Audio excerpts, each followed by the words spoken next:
Dahil sa sunog, 50 pamilya na wala ng tirahan sa Malate, Maynila. Kabilang sa mga natupok ang bahay ng isang fire volunteer. Nakatutok si Salima Refran.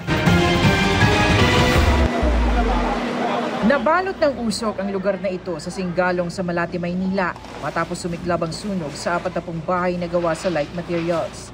Dahil sa liit na mga eskinita at nasa looban pa ang sunog, nagsiakyatan na sa bubong ang ilang bumbero para apulahin ang apoy. Naganap naman tayo ng hydrant, nag-water relay na yung mga ibang fire truck natin, volunteers at saka BFP. Sa pagresponde sa sunog, di napigilang maging emosyonal ng isang fire volunteer. Nalaman kasi niyang kasama ang kanyang tirahan sa mga natupok. Tumagal ng 1.5 oras ang pag-apula sa apoy. Sa taya ng BFP Manila, 50 pamilya o aabot sa 100 individual ang nawala ng tirahan. Inaalam pa ang sanhi ng sunog at kabuuang halaga ng pinsala.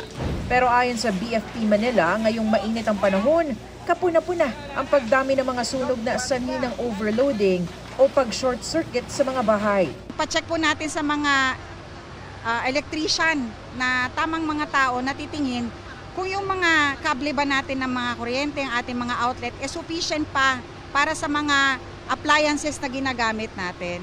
Yan ang number 1 cause talaga is yung overloading, short circuit, or yung pagsabog ng mga electrical wires. Para sa GMA Integrated News, Salima Refran, Nakatutok, 24 Oras.